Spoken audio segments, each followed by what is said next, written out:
안녕하세요. 사연에 빠지다의 DJ 민영입니다.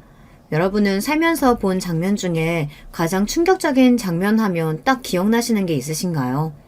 아마 강도는 달라도 다들 하나쯤은 있으실 거예요.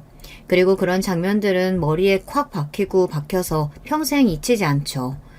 저도 그런 순간이 있고 말입니다. 그런데 오늘 사연자분의 사연을 읽으면서 내가 겪고 기억하는 충격적인 장면은 충격도 아니겠구나, 이런 생각을 했던 것 같아요. 그만큼 사연의 내용이 경악스럽기 때문인데요.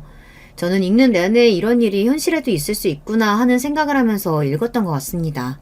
그리고 아마 들으시는 분들도 그렇게 생각하시지 않을까 싶네요. 제가 또 이렇게 이야기해서 많은 분들이 대체 무슨 일이길래 그러나 싶으실 건데요. 많이들 궁금하시죠? 무엇을 상상하든 그 이상인 사연이 준비되어 있으니 오늘도 어디 가지 마시고 저와 마지막까지 함께 해주시면 감사하겠습니다. 자, 그럼 오늘의 사연 함께 시작해 볼게요. 안녕하세요. 저는 경기도에 살고 있는 40대 가장입니다. 평소에 듣기만 했지 이곳에 제가 사연을 쓰게 되는 날이 오리라는 건 생각도 못했었는데요. 저에게도 이런 날이 오기는 하네요. 오지 않았다면 더더욱 좋았을 날이겠지만 말이죠. 오늘은 제가 겪은 정말 충격적인 이야기를 한번 해볼까 합니다. 그러기 위해서는 우선 저희 아내 이야기로 이 이야기를 시작해야 할 것 같네요.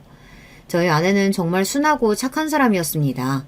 제가 그런 모습에 반해서 몇 개월을 쫓아다니다가 연애를 하고 결혼을 했으니까요. 그리고 결혼하고 나서도 정말 나는 장가 하나는 잘 갔다 하는 생각을 하고 살았어요. 주위에서도 다들 그렇게 이야기했고 말이죠. 10년이 넘는 결혼 생활 동안 아내와 결혼한 것을 단 한순간도 후회한 적이 없었습니다. 아내는 정말 좋은 아내 그리고 엄마였으니까요. 그런 아내가 조금 달라졌다 느끼는 순간들이 있었어요. 사소한 일에도 부쩍 짜증을 많이 내기 시작한 게 바로 그 시작이었어요. 오늘 늦게 들어온다고 했잖아. 오늘 회식이 취소가 돼서. 근데 이게 이렇게 짜증낼 일이야? 그러면 미리 좀 얘기해주면 좀 좋아? 당신 늦는 줄 알고 밥도 안 하고 나는 저녁 약속까지 잡아놨는데. 나는 상관없어. 저녁 약속 가도 돼. 당신이 집에 있는데 내가 약속하면 마음이 편하겠냐고. 원래 그런 걸로 짜증내는 사람도 아니었을 뿐더러, 그리고 아내는 평소에 제 눈치를 보며 약속을 가고 안 가고 그러지도 않았던 사람이었습니다. 그냥 약속이 있다고 저에게 이야기하면 자유롭게 다녀오는 분위기였고요. 이뿐만 아니라 그냥 짜증이 굉장히 많이 늘었습니다. 내가 옷 여기에다 두지 말랬잖아. 그거 입고 나갈 거라 거기에 잠시 둔 거야. 그러면 그렇다고 얘기를 해. 방금 가져다 놨고 방금 얘기했잖아. 이런 식의 말도 안 되는 트집을 잡는 일도 많아졌어요. 한두 번 쌓이다 보니 저도 결국은 폭발하게 된 날도 있었습니다. 그래서 참지 못하고 아내를 불러다가 물어봤던 적도 있어요. 저는 아내에게 갑자기 이런 변화가 오게 된 계기 같은 게 너무 궁금했거든요. 그리고 만약 계기가 있다면 서로 이야기를 잘해서 고쳐나가야 하는 거고요. 당신 요즘 무슨 일 있어? 제 말에 아내의 반응이 어딘가 심상치 않았습니다. 보통 아무런 일이 없으면 그냥 왜 그러냐, 별일 없다, 뭐 그런 식으로 대답하거나 아니면 무슨 일이 있다면 이렇게 물어봤을 때 뭔가 이야기를 꺼내고 싶은 사람 같은 얼굴을 해야 하잖아요.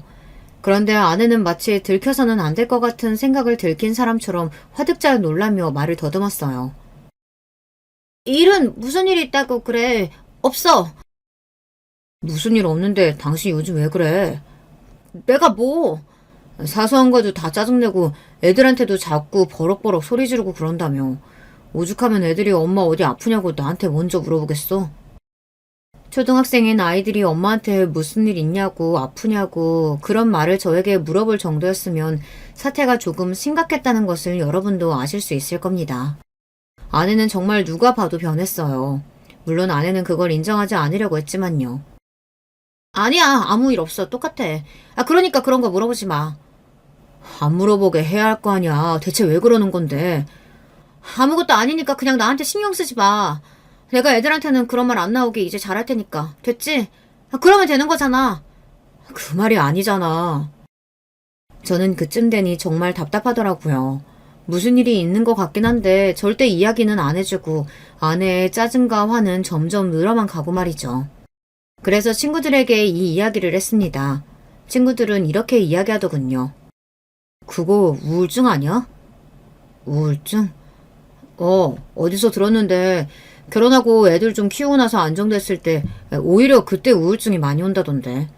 내 인생이 없는 것 같고 내 삶은 뭔가 싶고 그런 생각이 많이 든다고 하더라. 취미생활 같은 거 하면 조금 낫기는 한다던데. 그리고 네가 시간을 많이 내서 어디 같이 다니고 이런 것도 해봐. 나랑 같이 있는 거 싫어하던데. 말은 그렇게 해도 막상 계속 뭐 같이 하려고 하면 좋아질 거야. 그날 친구들의 말을 듣고 집에 가서 아내에게 조심스럽게 이야기를 꺼냈습니다. 혹시 이번 주나 다음 주 주말에 약속 있어? 굉장히 조심스럽게 꺼낸 말이었어요. 그즘 부쩍 짜증이 늘어 있었던지라 뭔가 말을 꺼내기가 조심스러웠거든요. 그런데 아내는 이렇게 반응하더군요. 왜?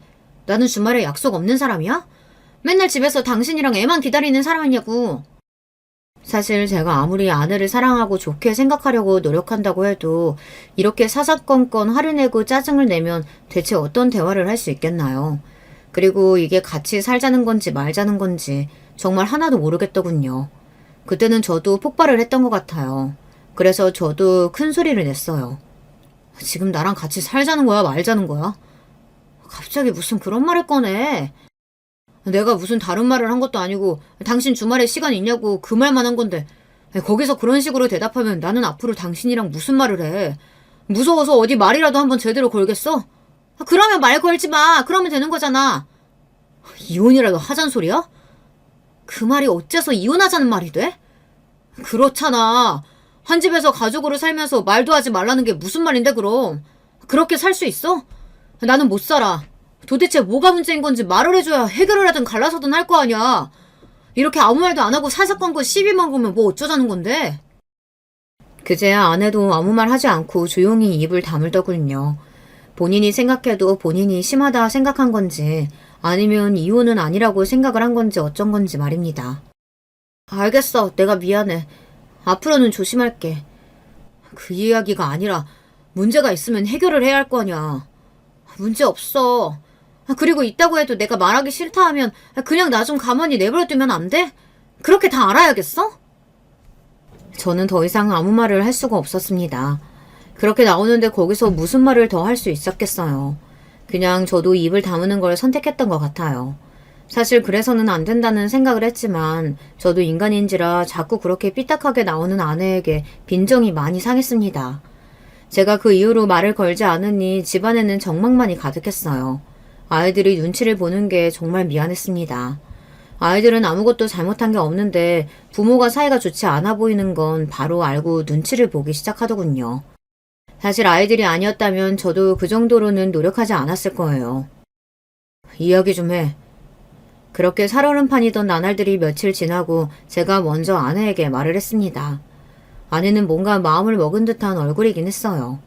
나중에 들었는데 아내는 그날 제가 이혼을 이야기할 거라고 생각했다고 하더군요.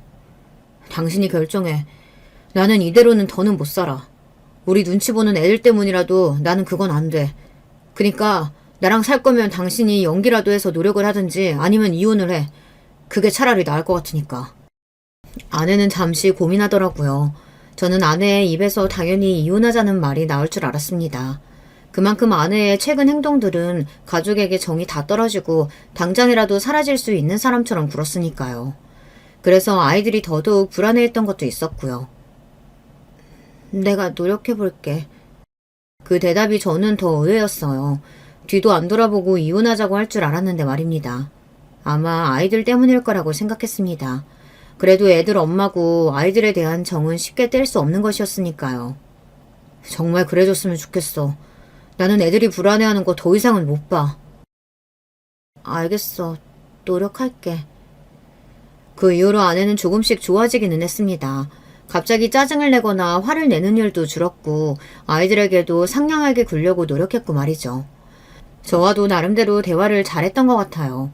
물론 약간 살얼음 위를 걷는 것 같은 기분이기는 했습니다. 언제든 깨질 수 있는 느낌이 들기는 했으니까요. 사실 저는 그 뒤에 일어난 충격적인 일들보다도 그 시기가 가장 힘들었던 것 같아요. 그 뒤에 일어난 일들은 어쨌든 이유는 알았으니 기가 막히고 화가 나더라도 답답하지는 않았었는데 그 시기에는 아내가 왜 저러는 건지 이유를 하나도 몰랐으니 그저 답답해하는 것 말고는 할 수 있는 게 없었거든요. 그래서 더 힘들었던 것 같습니다. 주위에서는 다른 남자가 생긴 거 아니냐 하는 이야기도 했지만 아무리 생각해도 그건 아니었거든요. 일단 아내는 집을 비우는 시간이 적었습니다. 그리고 비우더라도 요 앞에 잠깐 나갔다 오는 수준으로 한두 시간이면 금방 들어오고 말이죠. 그리고 보통 바람이 나면 자신을 꾸미거나 외형적으로 신경을 쓰거나 그런 게 있잖아요. 그런 것도 전혀 없었고 말입니다. 무엇보다 바람이 나면 보통은 자신이 양심이 찔려서 배우자들에게 더 잘한다고들 하는데 아내는 짜증과 화만 늘어갔으니 그건 아닐 거라고 당시에는 확신했던 것 같아요. 가장 크게 의심한 게 바로 우울증이었는데 그건 제가 어떻게 할 수 있는 게 없었습니다. 병원에 가자고 한번 이야기를 해봤다가 자신을 지금 미친년 취급하는 거냐고 고래고래 소리를 지르며 거의 경기를 하길래 그 뒤로는 말도 못 꺼냈어요. 그렇게 살얼음판을 걷는 것 같은 나날들이 계속되던 어느 날이었습니다. 이게 뭐야? 뭐긴 뭐야, 제사상이지. 그걸 모르는 게 아니고 오늘 무슨 제사 있어? 갑자기 웬 제사야? 아니, 요즘 내 주위에 안 좋은 일들만 있는 것 같아서 어디 물어보니까 이렇게 조상님들 위해서 제사라도 지내고 나면 나아지겠다고들 하길래 한번 해보려고. 아내는 종교가 없기도 했지만 평소에 그런 미신을 믿는 사람이 전혀 아니었거든요. 그런데 갑자기 안 하던 행동을 하니까 이상하잖아요. 그리고 그런 미신적인 행동이 어딘가 무섭기도 하고 말이죠. 그래서 물었습니다. 누가 그래? 아니, 제사 지내는 거 한번 해보라고 누가 그러더냐고. 당신이 말하면 다 알아? 몰라도 얘기해봐, 누군지. 그냥 내 친구가 그랬어. 고등학교 친구. 제가 알기로는 아내가 연락하고 지내는 고등학교 친구가 없었거든요. 다들 사회에서 만난 친구들과 결혼을 하고 나서 만난 친구들이었지 말입니다. 거기서 더 물어도 아내는 대답을 해주지 않을 것 같아서 더 이상 묻지 않기로 했어요. 하지만 정말 많이 이상하기는 했던 것 같아요. 그래서 이번에도 주위에 물어봤습니다. 그거 약간 그런 거 아니야? 사이비 종교 같은 거. 그런데 그런 거 믿으면 돈 같은 거 가져다 바치고 그러지 않나? 그런데 그런 건 전혀 없는데 내가 다 확인해봤어. 그러면 뭐지? 어디서 누구한테 홀린 거 아니고서야 갑자기 사람이 그렇게 바뀌고 그런 행동을 할 수가 없는데. 야, 너 집에 가서 한번 잘 찾아봐. 뭘? 어디 이상한 부적이나 그런 거 숨겨놨을 수도 있잖아. 내가 얼마 전에 텔레비전에서 봤는데 이상한 종교 같은 거에 빠지면 정말 답도 없더라. 초장에 잡아야 한다니까. 친구들의 말을 듣고 온 집안을 뒤져봤지만 그런 건 나오지 않았습니다. 그런데 문득 이런 생각이 들더라고요. 순간적으로 스쳐 지나간 생각이었습니다. 어디 아픈 거 아니야? 라는 생각 말입니다. 몸이 안 좋아서 우울증도 오고 그러다 어딘가 억울한 심정이 들어서 막 뜬금없이 화도 나고 그럴 수 있겠다는 생각이 들더라고요. 게다가 아내가 안 좋은 일을 없애야 한다고 제사까지 지냈다는 거, 그걸 생각하니 더더욱 그럴 수도 있겠다는 생각이 들었습니다. 생각이 거기까지 미친 순간 굉장히 걱정이 되었던 것 같아요. 그리고 모르는 척하고 있을 수가 없었습니다. 당신 나한테 숨기는 거 있으면 그냥 다 이야기해. 갑자기 또 왜 이러는 건데 그런 거 없다니까. 혹시 당신 어디 아파? 그런 제 말에 아내는 정말 황당하다는 얼굴을 했어요. 정말 그런 건 생각도 못했던 사람인 것처럼 말이죠. 저도 아내의 표정을 보고 그런 건 아닌가 하는 생각을 했으니까요. 그게 무슨 소리야. 안 아파. 하도 당신이 이상하게 굴고 안 하던 짓을 하니까 내가 별 생각을 다 하는 거잖아. 나는 뭐 안 하던 짓 좀 하면 안 돼? 내가 죄를 저지르고 다니는 것도 아니고 그냥 신경 쓰지 말고 둬. 뭘 해달라는 것도 아닌데 그냥 두는 것도 그렇게 힘들어? 가족끼리 어떻게 그런 걸 하나도 안 묻고 그냥 둬. 그렇다고 모든 걸 다 알 필요도 없잖아. 다시 돌고 돌아 결국은 같은 말을 하게 되더라고요. 아내가 본인의 진짜 생각이나 지금 처한 상황 같은 걸 이야기해주지 않는 이상 같은 결론이 날 수밖에 없기도 했고 말이죠. 그래서 저는 더 이상 묻지 않기로 했습니다. 대신 저나 아이들에게 피해는 주지 말라고 했어요. 아내는 그러겠다고 하더군요. 약간 전생같이 느껴졌습니다. 아내와 제가 연애를 하고 결혼해서 사이좋게 서로 아끼고 사랑하며 살던 세월이 말입니다. 따지고 보면 좋았던 시절이 더 긴데도 불구하고 좋지 않은 시절에는 그 시절이 꿈 같고 그럴 때가 있었나 싶고 그렇더라고요. 하지만 인간은 적응의 동물이라는 말이 있듯 그런 생활도 나름대로 익숙해지고 있었습니다. 물론 때때로 예전이 그리울 때도 있었지만 말이죠. 아내도 더는 갑자기 화를 내거나 짜증을 내는 일도 없었고 저도 어지간하면 아내에게 잔소리하지 않았고 말이에요. 그러던 어느 날이었습니다. 이 사연을 쓰게 된 계기가 된 그 사건의 시작이 그날이었어요. 그날은 주말이었습니다. 저는 오랜만에 집에서 휴식을 취하고 있었어요. 그 전주까지는 회사 일 때문에 주말에도 하루는 회사에 출근을 했었거든요. 나 잠깐 요 앞에 좀 다녀올게. 그래. 원래 예전 같았으면 아내가 어디 간다고 하면 어딜 가는지 묻고 만약에 장을 보러 간다든지 한다면 제가 꼭 함께 갔거든요. 그래서 짐도 들어주고 장을 보면서 이런저런 이야기들도 나누고 말이죠. 저는 그런 시간이 참 좋았었는데 어느 순간부터는 그런 것도 하지 못하게 된 게 새삼 슬프다는 생각을 하고 있던 때였습니다. 아이들이 아이스크림을 먹고 싶다고 하더군요. 그래서 마침 심심하기도 하겠다, 알겠다고 하고 살아나가던 때였습니다. 갑자기 굉장히 과격하게 옆집 문이 열렸어요. 어찌나 급하고 세게 문을 열었던지 제가 순간 놀라서 입으로 욕이 나올 뻔했으니까요. 왜 저렇게 문을 세게 열었지 하는 심정으로 그곳을 빤히 보는데 그 문을 열고 등장한 이가 제 눈을 크게 만들었습니다. 거기서 나올 거라고는 한 번도 상상조차 해보지 못한 인물이 나왔거든요. 바로 아내였습니다. 아내는 엄청나게 공포에 질린 얼굴로 그리고 엄청나게 큰 괴성을 지르며 그 집에서 튕겨나오듯 뛰어나왔어요. 제가 너무 놀라서 어버버거리면서 그런 아내를 바라보고 있는데 아내와 제가 눈이 딱 마주쳤습니다. 여보, 내가 다 설명할게. 그리고 다짜고짜 저에게 설명하겠다고 하더군요. 저는 이게 어떻게 돌아가고 있는 건지 무슨 일인지 하나도 제대로 파악하지 못하고 멀뚱거리고만 있는데 아내가 제 뒤로 숨었습니다. 그리고 제 옷자락을 가만히 잡았어요. 그런데 제 옷자락을 잡은 아내의 손이 떨리고 있었습니다. 대체 이게 무슨 일인데? 내가 다 설명할 수 있어, 여보. 내가 다 설명할 수 있어. 그런데 그때였어요. 그 열린 옆집 문 안에서 다른 여자의 목소리를 들리는 비명이 한 번 더 들려왔습니다. 그 소리를 듣고서 어떻게 가만히 있을 수 있었겠어요. 그래서 제가 한 발짝 발을 떼었습니다. 그런데 제 옷을 잡은 아내의 손에 힘이 들어갔어요. 들어가려고? 그러면 이 상황에서 이런 걸 보고 또 저런 소리 듣고 모른 척해? 아내는 굉장히 곤란한 표정을 지었지만 더 잡지는 않았습니다. 그렇게 저는 그 집 안으로 들어갔어요. 그리고 그 안에서 정말 상상도 못했던 어디서 듣지도 보지도 못했던 광경을 목격하게 되었습니다. 지금도 그때 생각만 하면 온몸에 소름이 쫙 돋네요. 제가 뭘 봤는지 이야기해드리기 전에 옆집에 누가 살고 있었는지부터 여러분께 말씀을 조금 드리겠습니다. 제가 왜 아내가 그 집에서 나온 걸 놀라워할 수밖에 없었는지도요. 그 집에는 저보다 나이가 10살 정도 많아 보이는 중년 남성 한 분이 살고 계셨거든요. 이혼을 한 건지 아니면 아예 결혼을 하지 않은 건진 몰라도 혼자 사는 분이셨습니다. 늘 옷도 멀끔하게 잘 입고 다니시고 또 마주치는 날이면 인사도 잘해주셨기 때문에 저에게는 인상이 좋은 사람이었어요. 그런데 어느 날 아내가 이런 말을 하는 겁니다.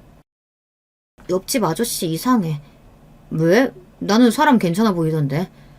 아니, 그 집에서 매일 여자가 나와. 그래? 뭐 집안일 해주시는 분이나 친구분 아닐까? 아니면 전분이라든지.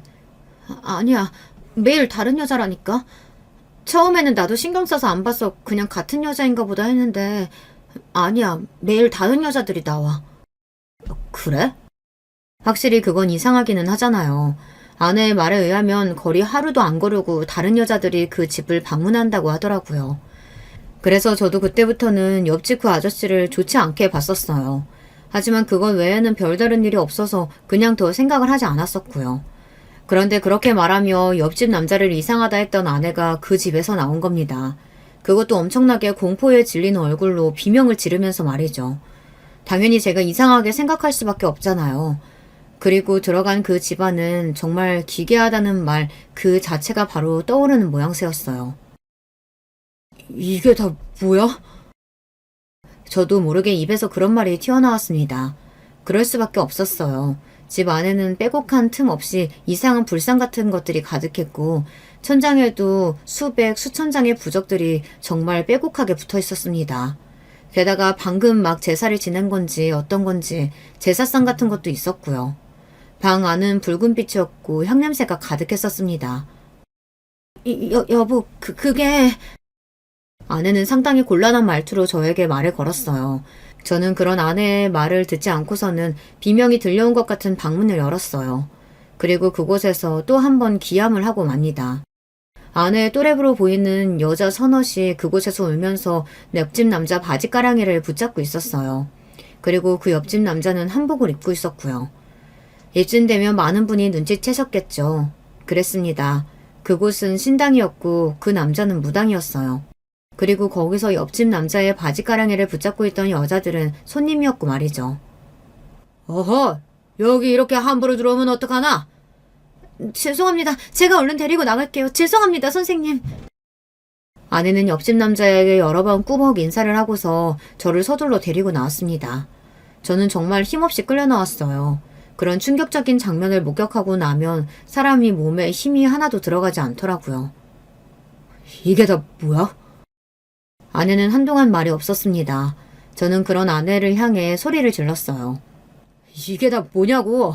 설명한다며! 사실은 나 신내림 받았어. 저는 거기서 더 이상 아무 말도 할 수가 없었어요. 그 한마디에 여태 아내의 기괴한 그 행동들이 모두 설명이 가능해졌습니다. 제가 아무 말도 하지 못하고 멍하게 서 있자 아내는 그제야 눈물을 흘리며 저의 팔을 붙잡았습니다. 당신이 알면 당장이라도 이혼하자고 할까 봐서 차마 이야기를 하지 못했어. 이런 이야기를 어떻게 해. 내가 신병이 났다는 말을 어떻게 하냐고. 아내가 이야기해준 그간의 이야기는 이랬습니다. 아내는 어느 날부턴가 이유 없는 통증과 악몽에 시달렸다고 합니다. 처음에는 어디 몸이 안 좋은가 싶어서 병원을 열심히 다녔지만 아무런 이상을 발견하지 못했다고 하더군요. 주변에서 기가 허해지면 그럴 수 있다는 말을 듣고서는 그 다음에는 한의원을 다니면서 침을 맞고 약을 먹고 그랬다고 말이죠. 몸이 안 좋다는 이야기 한 적 없잖아. 그때 당신 회사 일로 정신이 하나도 없을 때라 나까지 걱정 얹고 싶지 않았어. 아내에게 그 이야기를 듣고 나니 그때가 언제쯤인지 알겠더군요. 아무튼 그렇게 한참을 고생을 해도 나을 기미가 보이지 않으니 짜증만 늘어나고 자신은 이렇게 아픈데 다른 사람들은 웃고 행복한 게 너무 화가 났다고 말이죠. 그런데 장보고 오다가 우연히 옆집 선생님이랑 마주쳤거든. 아내가 그 남자를 보고 선생님이라고 하더군요. 뭔가 기분이 이상했던 것 같아요. 그런데 선생님이 그러시더라고. 요즘 이유 없이 몸 아프지 않냐고. 옆집 남자는 단번에 알아봤다고 합니다. 아내가 몸이 좋지 않은 걸 말이죠. 그리고서는 어디가 어떻게 안 좋은지 무슨 꿈을 꾸는지 그런 것들을 다 줄줄이 읊었다고요. 당시 아내는 너무 오래 지속된 이유 없는 아픔으로 굉장히 지쳐 있었던 상태라 그 말에 홀라당 넘어갈 수밖에 없었던 것 같아요. 신병이라고 하더라. 그 이야기를 듣는데 정말 하늘이 무너지는 줄 알았어. 그 이야기를 하던 아내의 절망적인 표정을 저는 아직도 잊을 수가 없네요.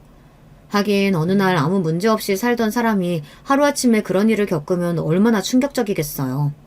그렇지 않은 사람은 없을 거라고 생각합니다. 처음에는 아니라고 부정했거든. 그런 게 어딨냐고. 신병 같은 건 그냥 다 사람들이 만들어낸 허상일 뿐이라고. 당신도 알다시피 나 미신 같은 것도 안 믿는 사람이었잖아. 저는 가만히 아내의 이야기를 듣고만 있었습니다. 사실 무슨 말을 해야 할지 알 수 없어서 듣고 있었던 거였어요. 그런데 하루하루 몸은 더 아파져만 가지. 그리고 계속 헛것이 보이지. 진짜 미치겠더라고. 이렇게 더 있다간 정말 죽을 것 같아서 죽느니 한번 선생님 말씀대로 해보는 것도 나쁘지 않겠다 싶어서 다시 찾아갔었어. 그리고 신내림을 받은 거라고 했습니다. 내린 굿을 받고 나니 정말 씻은 듯이 그 모든 증상이 나아졌다고 말이죠. 그런데 그때부터 이제 다른 게 걱정되기 시작하더라고. 무슨 걱정? 이걸 당신한테 어떻게 이야기해야 할지, 그리고 나를 아는 모든 사람에게 뭐라고 이야기해야 할지, 당신과 아이들이 무당 아내, 무당 엄마를 받아들일 수 있을지, 그건 아무리 생각해도 답이 안 나오더라. 아내는 그래서 처음에는 이혼을 생각했다고 하더군요. 하지만 아이들을 생각하니 도저히 그럴 수가 없었다고 말이죠. 그래서 몰래 무당 일을 하면서 생활하고 있었다고요. 그게 근 1년 가까이 되어간다고 말입니다. 참 저도 둔하긴 한가 봐요. 1년 동안 아내가 그런 것도 모르고 있었던 걸 보면 말이죠. 하지만 저는 아내가 무당이 되었다는 사실도 사실이지만 그만큼 마음에 걸리는 일이 하나 있었습니다. 그건 바로 조금 전에 소리는 왜 지르면서 나온 건데? 그 질문에는 여태 술술 대답을 잘만 하던 아내가 입을 딱 다물더군요. 그리고 안에 들어갔을 때 그 모습도 이상하기는 했거든요. 뭐 기도하러 오고 구슬하러 올 수 있다곤 쳐도 손님으로 온 사람들이 옆집 남자의 바지가랑이를 붙잡고 울고불고 하는 건 아무래도 이상한다는 생각이 들었어요. 오늘 구슬하러 오신 분이 사연이 좀 복잡하거든. 또 당신은 몰라도 해결이 힘든 일을 해결하러 오신 분인데 그 과정에서 굿이 조금 격해져서 그래. 나도 이상한 걸 봐서 소리 지르고 나온 거고. 이상한 거 뭘 봤는데? 당신은 못 봐. 그렇게 이야기하는데 소름이 쫙 끼치면서도 더 이상 물을 수도 없었습니다. 저는 사실 무당이나 귀신 이런 존재를 정말 믿지 않는 사람이었거든요. 그런 저에게 이런 모든 상황은 정말 받아들이기 힘든 거였어요. 이건 사람이 좋고 아니고의 문제가 아니라고 생각합니다. 그래서 저는 아내에게 이렇게 이야기했습니다. 다 알겠고 나도 생각할 시간을 좀 줘. 아내와 이혼한다 만다 뭐 갈라선다 아니다 이런 걸 결정할 시간을 달라는 말이 아니었어요. 단지 이 모든 상황에 대해 차분히 생각할 시간이 필요했습니다. 저도 하루아침에 닥친 일이니 마음의 정리를 할 시간이 필요하잖아요. 아내는 알겠다고 하더군요. 그리고 미안하다고도 말이죠. 솔직히 아내가 미안해할 일은 아니라는 건 저도 잘 알고 있었습니다. 하지만 차마 입 밖으로 괜찮다는 말이 나오지는 않았어요. 저는 괜찮지 않았으니까요. 하지만 하루가 지나고 이틀이 지나고 아무리 생각해봐도 저는 받아들이기가 너무 힘들었어요. 무당이라니. 물론 직업에 귀천이 없고 아내도 원해서 된 건 아니라는 건 알았습니다. 거기까지는 머리로는 다 알고 있는 사실이었어요. 하지만 가슴으로는 도저히 받아들여지지가 않았습니다. 아마 이 사연을 듣고 계신 다른 분들도 저와 같은 일을 겪게 되신다면 저와 비슷하게 생각하지 않으실까 싶어요. 이게 머리로는 이해가 돼도 마음으로 받아들여지지가 않는 일이라는 것도 있는 거더라고요. 그렇게 며칠째 아내에 대해 고민하고 있을 때였습니다. 아내가 먼저 이야기를 좀 하자고 제안하더군요. 마침 저도 굉장히 답답하고 있었던 때라 그러자고 했습니다. 당신 고민이 많아 보여서 내가 그 고민을 좀 덜어줄 수 있을 것 같아서 이야기하자고 했어. 아내는 자신이 제 고민을 덜어줄 수 있을 거라고 하더군요. 제가 지금 무슨 말을 하나는 영문도 모르는 얼굴로 아내에게 물었습니다. 내 고민을 당신이 어떻게 해결해줘? 이미 당신은 무당이 됐는데. 그걸 되돌릴 수는 없지만 당신 결정에는 내가 마음의 짐을 조금 덜어줄 수 있을 것 같아서 그건 내가 해줄게. 어떻게? 우리 그냥 이혼하자. 아내가 그러더군요. 이혼하자고 말이죠. 저는 아무런 대답을 하지 못했습니다. 그러지 말자는 말도 하지 못했고 그리고 그러자고도 하지 못했어요. 저도 그 무엇이 답인지는 그때는 정말 알 수 없었거든요. 그게 답이 아니잖아. 당신 말처럼 나는 그전으로 되돌아갈 수 없어. 나는 이미 무당이 되었고 그건 바꿀 수 없는 현실이야. 그런데 나는 당신이 하는 걱정들이 뭔지 다 알거든. 나도 신내림 받기 전에 그리고 지금도 하는 걱정이니까. 그래서 이혼하자고 하는 거야. 이혼만 하면 다 해결이 돼? 적어도 아이들이나 당신이 사람들의 호기심 어린 시선이나 손가락질 받는 일은 덜하기는 하지 않을까? 내가 무당이 된 건 결국에는 사람들이 다 알게 될 텐데. 사실 그랬습니다. 제가 가장 걱정하는 일이 그거기는 했거든요.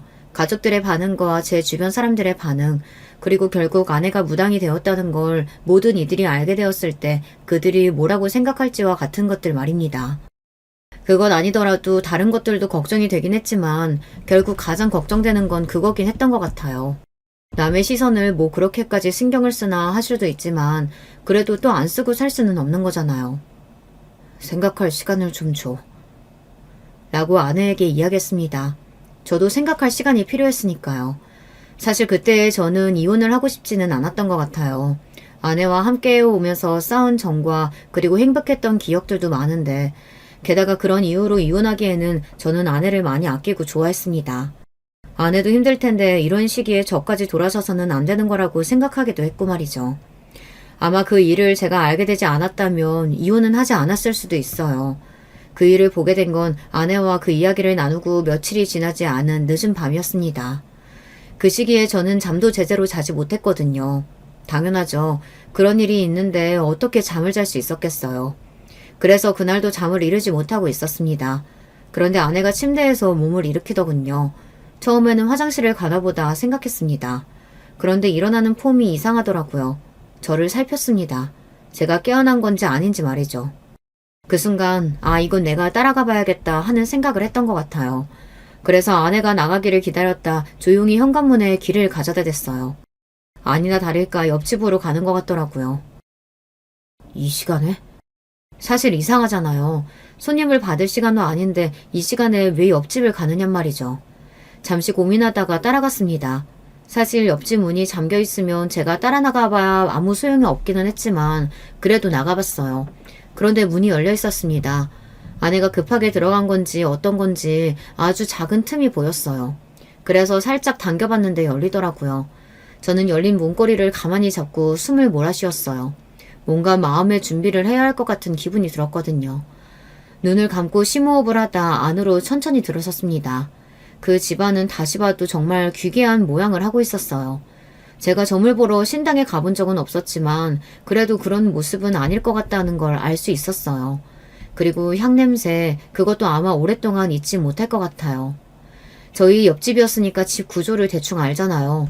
그래서 어두워도 어디가 어디인지 대충 알기는 하겠더라고요. 촛불이 희미하게나마 켜져 있기도 했고 말이죠. 그런데 틈새로 희미한 빛이 보이는 방이 있었습니다. 일단은 그 앞에 섰어요. 그리고 한번 마음의 준비를 다시 했습니다. 정말 머릿속으로 굉장히 많은 생각을 했던 것 같아요. 그 문을 열고 싶기도 했고 또 열고 싶지 않기도 했던 것 같아요. 하지만 거기까지 간 이상 그 문을 여는 것 말고는 다른 선택을 할 수가 없었습니다. 그래서 심호흡을 하고서는 문고리를 돌렸어요. 그런데 그때 제가 눈을 감았거든요. 아마 보기 싫은 마음에 그랬던 것 같습니다. 여보. 그리고 아내가 저를 부르는 소리에 감았던 눈을 떴어요. 그리고 눈 앞에 펼쳐진 광경에 저는 그 자리에서 이성을 잃었습니다. 아내가 그 옆집 남자와 미래를 나누고 있는 장면을 목격해버린 거였거든요. 원래 이야기를 듣고 생각하는 것보다 직접 보는 게 훨씬 충격이 크잖아요. 그리고 바로 와닿기도 하고 말이죠.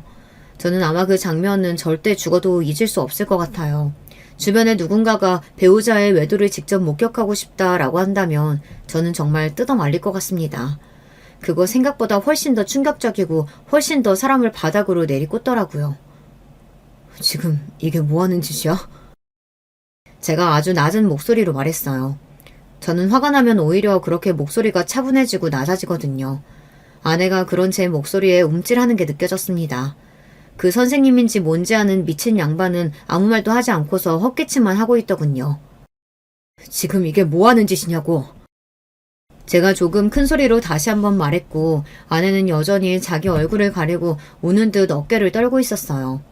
그런 저에게 그 미친 양반이 이렇게 말을 하더군요. 아직도 그 말이 너무 기가 차고 어이가 없어서 생생하게 기억나요. 이게 다 우리가 모시는 신이 바라셔서 일어난 일일세. 그러니 너무 상심 말게. 뭐라고? 제가 너무 어이가 없어서 바로 되물었어요. 제가 지금 무슨 말을 들은 건지 귀가 의심된 지경이었어요. 자네 아내가 나를 좋아하거나 내가 자네 아내를 좋아해서 그런 게 아니고 이 모든 건 우리가 모시는 분이 원하셔서. 야, 이 미친 새끼가! 저는 그대로 그 미친놈한테 뛰어들듯 주먹을 내리꽂았던 것 같아요. 아니 개소리를 해도 정도가 있지 그게 무슨 개소리란 말입니까? 이 자식이 뚫리님이라고 말을 그렇게 막 뱉어? 여보, 선생님 때리면 안 돼, 큰일 나. 세뇌라는 게 그리고 믿음이라는 게 그렇게 무서울 수도 있다는 걸 저는 제 아내를 보면서 알게 되었던 것 같아요. 그리고 잘못된 믿음이 사람 하나를 어디까지 망쳐놓을 수 있을지도 말입니다. 정말 지혜롭고 똑똑한 여자라고 생각했던 제 아내가 그렇게 되었다는 사실이 그때도 믿기지 않았어요. 사실 지금도 다 믿기지는 않아요. 아내가 달려들어 저를 막는 바람에 거기서 그렇게 끝이 났습니다. 아내가 그렇게 온몸을 던져 제가 그 미친놈을 때리는 것을 막는데 제가 거기서 뭘 더 할 수 있었겠어요. 저는 돌아서면서 아내에게 이렇게 말했어요. 그냥 여기 있어. 집에 들어올 생각 말고. 여보. 나는 무당인 아내는 감당할 수 있어도 이러고 다니는 아내는 감당 못하겠다. 아내는 다시는 이런 일이 없을 거라는 둥, 죽을 죄를 지었다는 둥, 그런 이야기를 하면서 저에게 빌거나 하지 않더군요. 그때는 왜 그렇게 하지 않지 하고 생각했었는데 지금 생각해보면 아내는 하지 못한 겁니다. 다시는 그런 일이 없을 거라는 건 본인도 장담할 수 없으니까요. 그 미친놈이 우리가 모시는 신이 원한다 이 한마디만 하면 아내는 다시 그 행동을 할 사람이었으니까요. 이미 아내는 그 정도로 그 새끼를 믿고 있었고 세뇌를 당해 있는 상황이었습니다. 아마 사기를 당해서 돈을 뺏겼거나 하는 상황이었으면 제가 나서서 아내를 지켜줬을 거예요. 그리고 그 미친놈에게서 빼내오기 위해 노력했을 겁니다. 하지만 그런 장면을 제 눈으로 보고 나니 뭐 아무런 의욕이 생기지도 않았고 내가 왜 저런 여자를 위해서 그런 노력을 감수해야 하는지 모르겠더군요. 무엇보다 당장이라도 연을 끊어야겠다는 생각이 너무 강렬하게 들었어요. 아이들이 알기 전에 말이죠. 아내는 그날 집으로 들어오지 않았고 저는 아이들을 불러서 이야기했어요. 미안해. 엄마랑 아빠가 헤어지기로 했어. 라고 말이죠. 저희 첫째가 15살, 둘째가 10살이었거든요. 첫째는 바로 알겠다고 고개를 끄덕이더군요. 그동안 엄마와 아빠를 보며 어느 정도 짐작해온 게 있었는지 놀라지 않은 눈치였습니다. 물론 상처는 받았겠지만요. 둘째는 왜 그래야 하는 거냐며 자기는 싫다고 울면서 때를 썼는데 첫째가 자기가 잘 이야기할 테니 아빠는 걱정하지 말라고 굉장히 어른스럽게 이야기하더군요. 엄마와 아빠 때문에 너무 철이 일찍 든 건가 싶어 마음이 아팠습니다. 이혼은 쉬운 줄 알았어요. 하지만 아니었습니다. 그 미친 새끼가 재산 분할 위자료 이런 거 받을 수 있는 건 다 받아오라고 아내에게 이야기한 모양이더라고요. 그리고 아내는 그의 말만 듣고 아바타처럼 행동했고 말이죠. 그 과정에서 너무 슬프게도 모든 사람이 아내가 신내림 받고 무당이 되었다는 것과 그 신내림을 해준 남자 무당과 그런 일이 있었다는 것을 다 알게 되었습니다. 저는 사실 몰랐으면 했거든요. 물론 이 모든 사실을 사람들이 알게 되면 아내를 향해 손가락질을 하고 저를 불쌍하게 생각할 테지만 저야 그렇다 치고 나중에 아이들이 받을 상처를 생각해서 정말 몰랐으면 했습니다. 하지만 다 알게 되었어요. 장모님과 장인어른이 차례로 찾아와서 울며 빌었습니다. 그 과정에서 저희 집 식구들과 싸움이 났고요. 저희 부모님은 당연히 제가 하루라도 빨리 이혼하기를 바라셨으니까요. 왜 우리 아들이 미친 당신 딸을 책임져야 하냐. 그래도 같이 살아온 정이 있으니 함께 구해오자. 이런 말이 오고 갔습니다. 아이들을 생각해서라도 저는 아내와 함께 살 수 없습니다. 장모님과 장인어른에게 그렇게 단호하게 이야기했어요. 아마 두 분은 제가 절대 마음을 돌릴 일이 없다는 걸 그때 아셨던 것 같아요. 장모님은 바닥에 주저앉아 울기 시작하셨고 장인어른은 하늘이 무너진 얼굴로 한숨만 쉬셨으니 말이죠. 결국 소송까지 갔습니다. 아내는 주변에서 그렇게 말리는데도 합의하지 않았거든요. 아마 한 푼이라도 더 받으려는 그 미친놈의 뜻이었을 걸로 생각합니다. 장인어른과 장모님이 울고불고 하면서 아내에게 그냥 도장을 찍으라고 했지만 아내는 꿈쩍도 하지 않았거든요. 이혼 소송은 끝까지 갔고 저는 아내에게 위자료는 주지 않고 재산 분할만 일정 부분 해주는 걸로 결론이 났습니다. 큰 금액은 아니었기에 그냥 거기서 마무리했어요. 뭐 더 하려면 할 수도 있었지만 당시에 저는 무척이나 지쳐있는 상태였거든요. 아내와 그 미친놈을 더 이상 보고 싶지 않았어요. 잘 살아. 나는 그냥 네가 하루라도 빨리 정신을 차렸으면 좋겠다. 너를 위해서라도. 저는 아내를 걱정해서 진심으로 한 말이었지만 아내는 귀뚱으로도 듣지 않는다는 걸 알 수 있었습니다. 하지만 저는 아내가 정말로 하루라도 빨리 정신을 차리길 바랬어요. 본인을 위해서도 그리고 본인의 가족을 위해서도 나아가 자식들을 위해서도 말입니다. 그리고 저는 바로 그 아파트에서 이사했습니다. 이미 그 아파트에도 파다하게 소문이 난 상태였어요. 그것 때문이 아니더라도 어떻게 그 집에 더 살 수 있었겠어요. 아이들은 바로 본가에 맡겨뒀기 때문에 다행히 사람들이 떠들어대는 말들은 다 듣지는 않았지만요. 정말 기가 막힌 이야기를 하나 해드릴까요? 그놈과 아내는 이사하지 않았습니다. 그렇게 소문이 파다하게 난 그 아파트에서 그냥 그러고 계속 살았어요. 신당을 옮기면 기운이 달라진다나 어쩐다나 사람들이 처음에는 그 집이 정말 용한가 싶어서 가보았다고 하더군요. 그런데 얼마 지나지 않아서 손님들이 우르르 떨어졌다고 했습니다. 다른 여자들한테도 그렇게 수작을 부리고 다닌대. 뭐라고? 요즘 이유 없이 몸 아프지 않냐고 재수씨한테 했던 것처럼. 아니 그 새끼 진짜 미친 새끼 아니야? 저는 때때로 아내가 불쌍합니다. 어쩌다 그런 미친놈한테 잘못 걸려서 자기 인생을 그렇게 구렁텅이로 집어넣었나 하는 생각이 들긴 하거든요. 아내는 그냥 우연히 몸이 아플 때 그놈이 늘 버릇처럼 하는 말에 걸려 넘어갔을 뿐이고 정신적인 문제인지 어쩐 건지 신내림을 받고 나서는 괜찮다 여겨진 것 뿐이었을 테니까요. 아마 언젠가 아내는 정신을 차리게 될지도 모릅니다. 영영 차리지 못할지도 모르지만 지금 장모님과 장인어른이 계속 아내를 쫓아다니며 포기하지 않고 아내를 빼내오기 노력하고 있으니 언젠가는 정신을 차릴 거로 생각해요. 가족들이 포기하지 않는 한 기회는 늘 있다고 생각하니까 말이죠. 그리고 아마 그날이 오면 아내는 지난날 자신이 날려버린 안온하고 평화로운 삶을 떠올리며 후회하게 되겠죠. 아내가 밉다거나 아내를 증오하는 건 아닙니다. 어떤 측면에서는 이해가 되는 부분도 있고요. 하지만 제가 그 장면을 본 이상 아내와 저는 같이 살 수 없게 되어버린 거고요.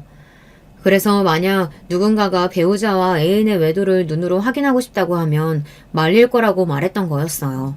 한번 본 이상 그 전으로는 절대 되돌릴 수 없다는 걸 그 누구보다 제가 가장 잘 알고 있으니 말이죠. 때때로 지난날이 그리워 예전에 아내와 아이들과 함께 찍었던 사진들을 보곤 합니다. 이상한 건 그때 아내의 얼굴이 다른 사람처럼 여겨진다는 거예요. 헤어질 때 아내가 완전 다른 사람처럼 인식이 되어서 이 사람이 그 사람이 아닌 것 같이 느껴집니다. 아마 마지막에 헤어질 때 아내의 모습이 제가 그간 봐왔던 모습과는 너무 달라서 그런 게 아닐까 싶기는 합니다. 그래서 저는 그 이후 아내의 모습은 떠올리지 않으려 해요. 저에게 좋을 게 하나도 없을 것 같아서요. 그냥 마음속에서 그 이후의 아내는 이제 세상에 없는 사람이라고 생각하고 그 전에 아내와의 추억들을 생각하는 것을 억지로 하지 않으려고는 안 할 거예요. 그런 충격적인 일을 겪은 것 치고는 저는 잘 살아가고 있습니다. 이사도 잘했고 회사도 계속 잘 다니고 있고 그리고 잘 먹고 잘 자고요. 주말에는 아이들과 시간을 보내기도 하면서 말이죠. 둘째는 아직도 엄마를 찾아서 마음이 아프기는 하지만요. 이렇게 하루 이틀 그날 열심히 살다 보면 언젠가 정말 괜찮아지는 날이 오지 않을까요?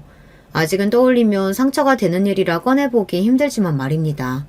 시간이 약이라는 말만 믿고 요즘은 하루하루에 최선을 다하고 있어요. 주변에서 사람으로 받은 상처는 사람으로 치유하라고 자꾸 사람을 소개해주겠다고들 하는데 저는 아직은 조금 힘들 것 같아서 다 거절하고 있기는 해요. 그건 시간이 조금 지나야 할 것 같거든요. 아니면 이렇게 아이들과 계속 혼자 사는 것도 나쁘지 않을 것 같고 말이죠.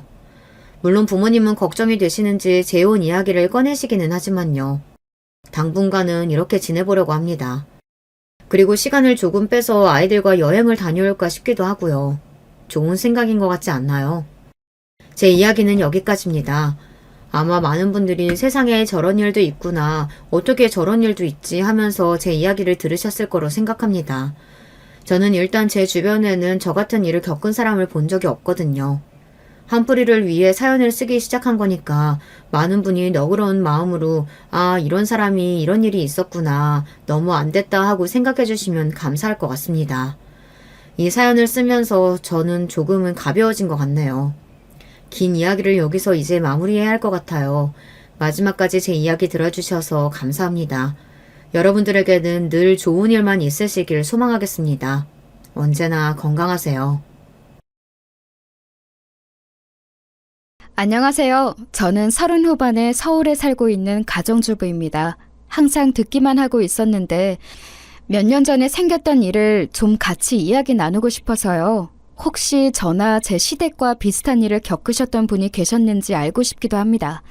좀 불안하기도 하고 아직까지도 놀란 가슴이 진정되지 않는 일이거든요. 저는 20대 중반에 결혼했어요. 요즘 평균보다는 꽤 이르게 결혼한 편인데요. 저희 시댁이 이런저런 단점은 있어도 정이 있고 인심이 있는 가족이에요. 수도권에서 좀 넓은 주택 사서 내려가서 살고 계신데요. 아버님이 좀 가부장적이시고 엄격한 분이시긴 한데 어머님이 다정하고 자식들 예뻐해 주시는 성격이시거든요. 남편은 삼형제인데요. 남편이 둘째라서 시아주버님과 시동생이 있어요. 시아주버님은 이미 저희가 결혼하기 몇 년 전에 미리 결혼해서 애까지 있으셨고요. 남편도 결혼할 당시에 27이었으니 저나 남편이나 꽤 빨리 결혼했다고 할 수 있죠. 다만 시동생이 결혼이 좀 늦은 편이었어요. 시아주버님이나 남편은 대학 졸업 후 얼른 취직해서 돈벌이를 시작한 반면 시동생은 대학에서 좀 오래 공부를 했거든요. 아무래도 공부를 하느라고 주머니 사정이 넉넉지 않다 보니 결혼하기가 꺼려졌던 모양이었어요. 시동생하고 그리 친하지 않아서 자세히 이야기는 못 해봤지만요. 시댁이 상당히 부유한 편이기는 했는데 그래도 나이 찬 남자가 부모님한테 용돈 받아서 쓰며 공부를 하니까 연애를 하기가 그리 녹록지는 않았겠죠? 게다가 시동생이 그렇게 잘생긴 편은 아니었거든요. 그렇다고 못생겼다고 하기는 좀 그렇고 딱 그 나이까지 공부만 한 샌님처럼 생긴 편이었어요. 둘째 형이 남편하고 나이 차이도 꽤 지는 편이라서 형들한테 무척 고분고분하고 순종적인 막내 동생이기도 했고요. 저하고도 나이 차이가 좀 나니까 저한테도 언제나 형수님 형수님 하면서 잘 따랐어요. 저한테는 그 나이대 남자하고 친해지는 게 좀 힘들었지만요. 사실 손윗동서하고 저하고도 나이 차이가 좀 있었어요. 시아주머님하고 시아버님이 많이 닮으셨고 손윗동서하고 시어머님하고 많이 닮았죠. 손윗동서도 다정하고 어른스러운 분이라고 해야 할까요? 뭐든지 다 들어주시고 챙겨주시고 그런 분이었어요. 반대로 시아주버님은 엄격하고 꾸지람 잘하시는 분이었고요. 동네에서 싸움도 좀 잦으셨는데 그만큼 또 잘할 때는 가족들한테 너무 잘하셔서 손윗동서, 그러니까 형님하고 되게 잘 맞으시는 것 같더라고요. 형님은 항상 시아주버님 흉을 보시기는 했는데 그 속에 정이 듬뿍 들어있는 그런 타입이셨어요. 그렇게 살다가 저희 결혼한 지 한 7년쯤 지났을 때 시동생이 드디어 결혼한다고 하더라고요. 그동안 연애하는지도 몰랐는데 어떻게 갑자기 결혼을 한다고 하나 솔직히 놀랐었어요. 제가 시동생 결혼할 여자가 있다는 소식을 남편한테 들었었는데 남편도 놀랐다면서 웃더라고요. 나도 몰랐어. 걔가 연애를 하고 있었을 줄이야. 난 진짜로 도련님이 못소린 줄 알았어. 아니, 물론 뭐 그렇게 공부도 많이 하고 사지 멀쩡한 사람이지만 그래도 되게 순진하시잖아. 그렇지. 나도 당연히 그렇다고 생각했는데 이번에 여자를 마음에 드는 사람을 만났나 봐. 그리고 걔도 이제 취업했으니 좀 여유가 생겼겠지. 물론 당시 도련님이 막 취업을 했던 시기라서 결혼할 여자를 데려온다는 것 자체는 이상할 게 없었어요. 하지만 도련님을 아는 저로서는 진짜 신기하더라고요. 솔직히 정말 쑥맥에 연애 쪽으로는 아예 아는 것이 일도 없는 그야말로 못쏠 그 자체인 청년이었거든요. 제가 당시 33이었는데 그 정도로 순진한 남자를 본 적이 없을 정도였어요. 그래서 제가 좀 걱정이 되기는 했었거든요.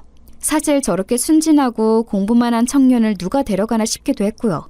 시댁이 좀 형편이 넉넉한 편인지라 혹시 그걸 노리고 들어오는 며느리가 있으면 괜히 가정에 분란이 생길까봐 걱정이 되었어요. 솔직히 저희 시댁 식구들이 뭐 단점은 다들 있긴 했어도 기본적으로 서로 존중 잘해주고 말이 통하는 사람들이었거든요. 사이도 단란하고 아주 좋았어요.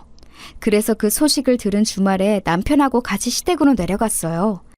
뭐 내려간다고 해봐야 경기도라서 잠깐 차 타고 가면 금방이었지만 아무튼 전원주택 사서 살고 계셨으니까요. 저는 시부모님하고 같이 식사를 하면서 은근슬쩍 집안을 둘러보았는데 보통 주말에는 집에서 반려견하고 같이 놀던 도련님이 안 계시더라고요. 시부모님이 키우는 반려견이 여러 마리였는데 그중 대형견인 장군이나 보리 같은 반려견들은 연세 많으신 시부모님이 데리고 산책 나가거나 놀아주시기 힘들어서 시동생이 항상 주말에 데리고 놀았어요.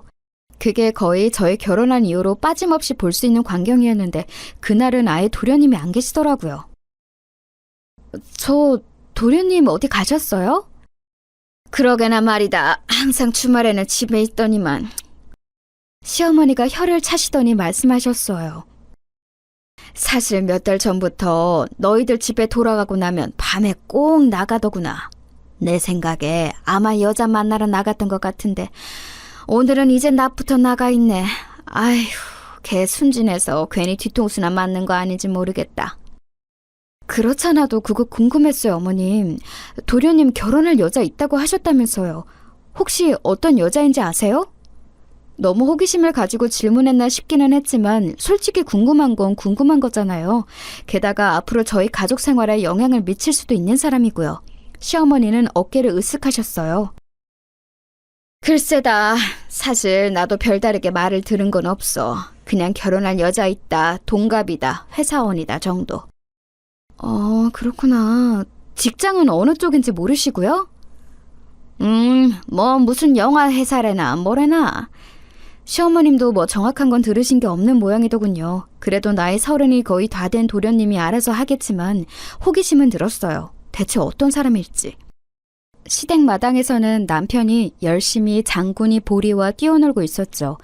시부모님은 두 분 다 무척 마음이 넓은 분이어서 유기견 보호나 은퇴한 직업견들 입양에 굉장히 적극적인 분이셨어요.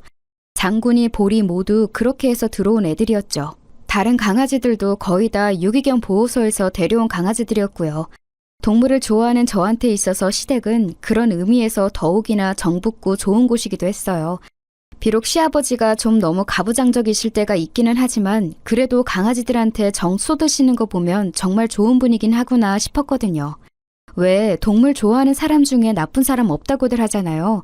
시아버지도 평상시엔 엄격하셔도 자식들한테도 결정적인 순간에는 참 좋은 분이셨거든요. 시동생 이야기를 시어머니께 들어보니 아무래도 요즘 아주 그 여자가 좋아 죽는 모양이었어요. 사진도 보여줬는데 시어머니는 그리 마땅치 않으셨던 모양이더라고요.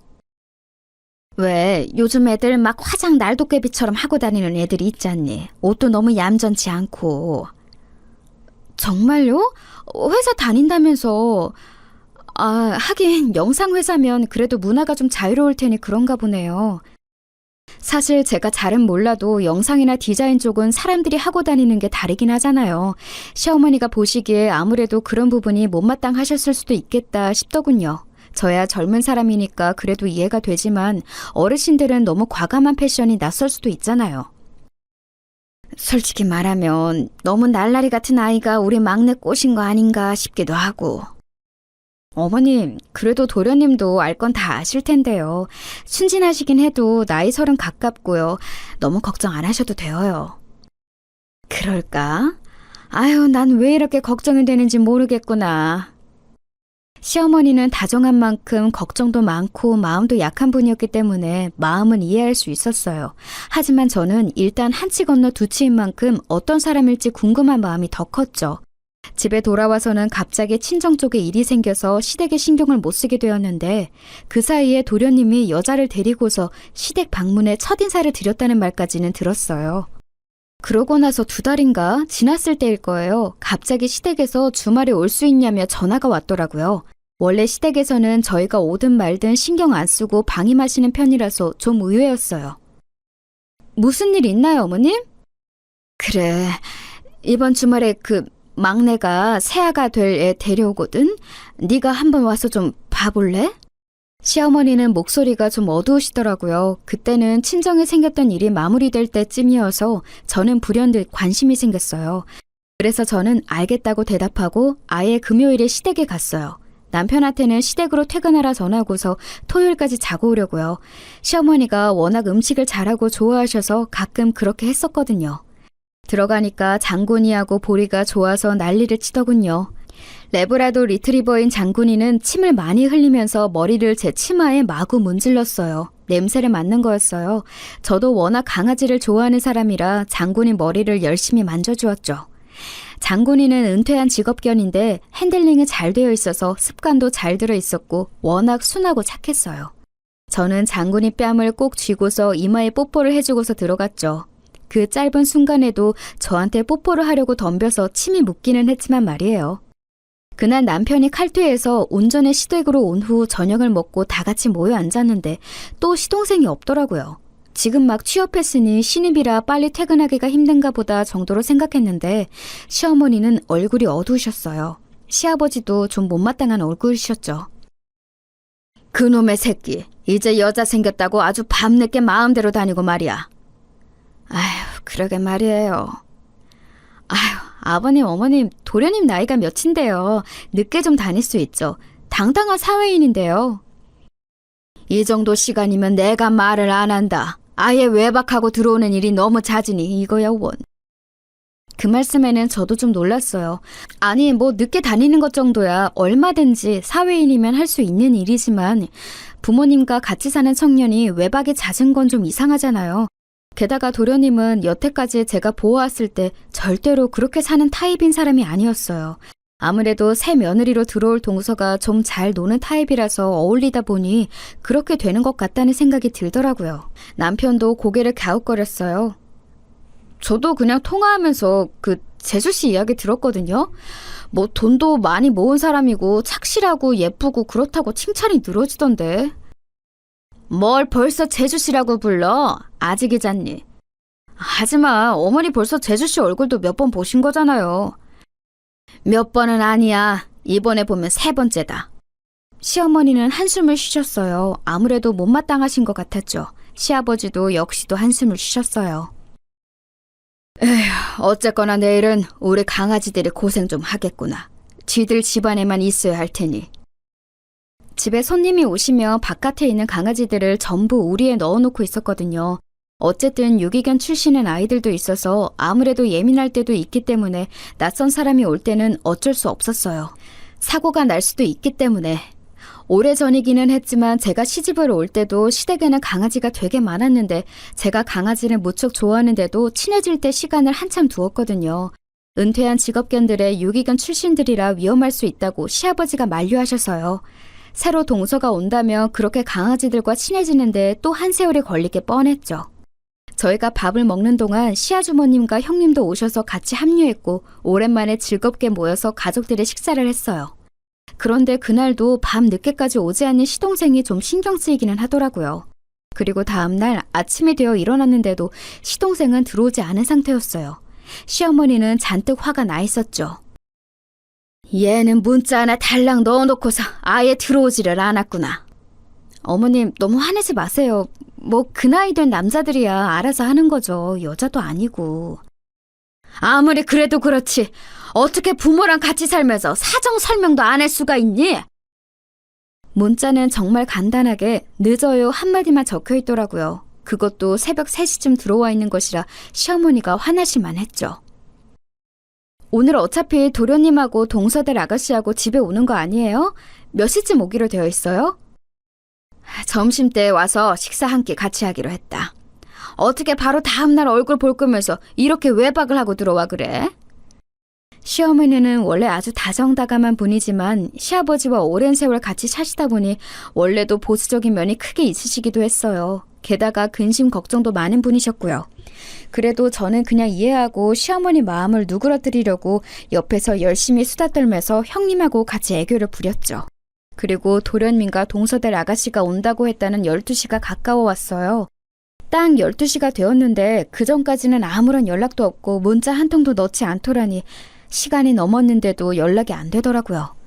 새 동서 본다고 시아버주머님과 형님, 저와 저희 남편까지 와서 멀뚱히 기다리고 있는데 정작 도련님과 예비 동서가 오질 않자 시아버지가 화가 많이 나셨어요. 시아버지는 도련님한테 전화를 계속했지만 연결이 되질 않았죠. 시어머니는 화가 나기보다는 걱정이 더 커지셨는지 안절부절 못하셨고요. 그런데 12시를 한참 넘긴 1시쯤 전화 연결이 되었어요. 너 이 녀석 지금 어디 있는 게냐? 아버지 죄송해요. 지금 거의 다 왔어요. 바로 앞이에요. 그 말에 마당 밖을 보니 정말로 도련님 차가 들어오고 있더라고요. 시동생은 당황한 얼굴로 차에서 허겁지겁 내려서 집으로 들어왔죠. 시동생 옆에 타고 있던 아가씨도 그 뒤를 따라서 들어왔어요. 아가씨는 시동생과 동갑이라고 했는데 나이보다 무척 어려 보이더라고요. 뭔가 표정이 순진해 보였는데 솔직히 말하면 순진하다 못해 좀 생각이 없어 보였다고 해야 할까요? 뭔가 알 수 없이 세상 물정 모르는 혹은 좀 뭘 모르는 것 같은 맹해 보이는 느낌의 아가씨였어요. 들어와서 가족들과 대면하고서는 처음에 눈을 어디다 둬야 하는지도 잘 모르는 것처럼 자꾸 시선을 피하고 손을 꼼지락거리더라고요. 그래, 왔냐? 네, 아버지 늦어서 죄송해요. 형수님 죄송해요. 아니다, 뭐 무사히 왔으면 됐지. 재수씨 오셨군요. 네. 예비동서는 말끝을 느리면서 몸을 꼬았어요. 좀 이상해 보이더라고요. 애교가 많은 타입인가 싶고 눈을 자꾸 피하는 거 보니 부끄러워서 그런가 싶기도 했고요. 그래서 저는 도리어 명량하게 인사를 했어요. 반가워요, 동서. 이쪽은 우리 형님이고 난 둘째. 앞으로 잘 지내봐요. 네. 예비동서는 제가 내민 손을 망설이다가 맞잡더군요. 근데 손끝이 묘하게 차갑고 자세히 보니까 안색도 안 좋아 보였어요. 혹시 예비동서가 몸이 안 좋아서 늦어진 건가 싶더군요. 저는 좀 이해가 가서 얼른 예비동서를 끌어다가 소파에 앉으라고 하고 식사를 차리러 들어갔어요. 그런데 예비동서를 처음 보고 나니까 시어머니가 못마땅해 하신 게 이해는 되더라고요. 적어도 예비 시가에 오는 날인데 상당히 짧은 스커트에 높은 하이힐에 진한 화장. 물론 뭐 안 되는 거야 아닌데 어른들한테 절대 좋은 인상을 주기는 힘든 패션이었어요. 부엌에 함께 들어온 형님도 고개를 갸웃거리면서 웃으시더군요. 요즘 젊은 아가씨들은 시댁 어른들 입맛에 맞으려고는 안 하네. 그러게 말이에요. 뭐 워낙 자유분방한 사람들이 많으니까요. 벌써 우리 때랑 너무 달라. 그렇지? 저희는 웃으면서 이야기를 나눴지만 시어머니는 얼굴이 어두우시더군요. 지난번에 봤을 때도 이런 식이었다면 시어머니가 마음에 들지 않으시는 것도 이해가 갔어요. 그런데 식사를 시작하니까 또 좀 이상하더라고요. 밥을 먹는데 예비동서는 시아버지가 뭐라고 말씀하시면 얌전하게 대답을 잘 하면서 대화를 이어나갔어요. 평범한 그 나이대 아가씨 같은 느낌이었죠. 옷차림새가 좀 요즘 애들 느낌이라서 그렇지 사실 가족으로 맞이하면 괜찮을 것 같다는 기대도 들었고요. 그 곁에서 도련님도 굉장히 싱글벙글 웃으면서 이야기를 나눴는데 정말 예비동서를 너무너무 좋아하는 게 눈에 보였어요. 자세히 보니까 예비동서가 진짜 미인이긴 하더라고요. 처음에는 옷차림새와 화장만 눈에 들어왔는데 얼굴 생김새 자체가 예쁘고 몸도 너무 날씬하고 그랬어요. 저는 남편 옆구리를 쿡 찌르면서 그랬죠. 자기야, 예비동서 되게 날씬하고 예쁘다. 그치? 자기도 처녀 시절에 엄청 날씬했어. 그리고 훨씬 예뻤는데 무슨 소리야. 남편의 태연한 대답에 저는 약간 감동했지만 그래도 괜한 심술이 나서 다시 한번 남편을 찔렀어요. 지금은 안 날씬하고 안 예쁘다는 소리야? 아니, 지금도 예쁘지. 예쁘고 말고. 날씬하지는 않다는 소리네. 저는 괜한 장난기가 돋아서 남편에게 장난을 걸어댔어요. 남편도 평소에 워낙 농담 잘하는 저를 잘 알기 때문에 그리고 남편 본인도 그런 농담을 좋아해서 서로 깔깔대고 웃었죠. 그런데 그때 예비동서가 저희 대화를 들었는지 잠깐 저희를 바라보더라고요. 얼굴은 너무 예쁜데 표정이 묘하게 맹한 데가 있어서 좀 이상했어요. 예비동서의 시선을 느끼고서 저희가 장난을 멈추고 머쓱하게 웃었는데 예비동서가 그러더군요. 저기, 날씬하진 않죠. 네? 저는 순간 귀를 의심했어요. 맥락상 저하고 남편이 하던 대화에 끼어들은 것 같기는 한데 저게 지금 오늘 처음 만난 손윗동서한테 할 소리인가 싶더라고요. 같이 식사를 하던 가족들 모두 젓가락질을 멈추고 얼음이 되어서 저희를 바라보고 있었어요. 실제로 제가 그리 날씬한 편은 아니었고 상당히 통통한 건 사실이었지만 실제로 통통하니까 더 말을 조심해야 하는 거 아닌가요? 근데 너무 창졸간의 한 소리라서 저는 뭐라고 해야 할지 알 수가 없어서 멀뚱하게 예비동서를 바라봤어요. 예비동서는 그런데 자기가 잘못된 말을 했다는 걸 전혀 알지 못하는 것처럼 저를 마주보더니 해질거리면서 웃고서는 밥을 마저 먹더군요. 제가 명랑하고 장난 잘 치는 성격이긴 한데 반대로 화도 잘 내는 편이거든요. 불같이 화를 내고는 해서 동네에서도 좀 잘 싸우는데 그래서인지 남편이 불안해하면서 제 손을 잡았고 시동생도 눈치를 봤어요. 그런데 예비동서에 그 묘하게 풀어진 얼굴을 보고 있으니까 그냥 화가 안 나더라고요. 그냥 좀 이상한 사람인데? 싶은 생각만 들고요. 솔직히 말하면 정말 정상적인 사람 맞나 싶더라고요. 아까 처음 현관에서 봤을 때부터 솔직히 좀 이상한 느낌이 들었는데 지금 보니까 정말로 약간 경계성 지능이라고 하죠. 쉽게 말하면 약간 모자란 사람 같은 느낌이 들기도 했어요. 저는 그냥 아무 말도 안 하고 다시 식사를 했고 둘러앉은 가족들도 약간 멍청해져서 조용한 채 밥을 먹었죠. 예비동서는 밥도 별로 많이 먹지 않고 거의 절반을 남긴 채로 젓가락을 내려놨어요. 그냥 입맛이 없는 것 같았죠. 그러고서 묘하게 집안 분위기가 다운된 채로 거실에 앉아서 차를 한 잔 마시고 다과를 먹었어요. 그래도 가족들한테 인사하러 왔다는데 밥만 먹고 돌려보낼 수는 없었으니까요. 예비동서는 또 다과 먹으면서는 사람이 괜찮더라고요. 사과를 집어먹다가 두어 번 떨어뜨렸는데 옆에서 시동생이 시겁하며 그것을 집어 자기 입에 넣는 눈꼴신 꼬라지를 보여주기도 했는데 뭐 결혼하기 전에는 다들 저렇게 연애하는 거다 싶기는 했어요. 도리어 시동생이 그렇게 예비동서를 좋아하는 모습을 보니까 차라리 안심이 되더라고요. 혹시 진짜 약간 모자란 사람이어도 저렇게 지극정성이면 돌봐가면서 잘 살겠지 싶어서요. 그렇다고 뭐 평균에서 아주 많이 다른 사람도 아닌 것 같긴 했으니까요. 시댁 식구들 분위기가 다 이상한 상태에서 어찌어찌 만남이 끝났어요. 시동생은 예비동서를 바래다주고 온다며 나갔고 저희는 미묘한 표정으로 모여 앉았죠. 좀 이상하지 않아요? 그렇지? 그래서 너희들더러 한번 봐달라고 한 거다. 약간 모자란 것 같아요.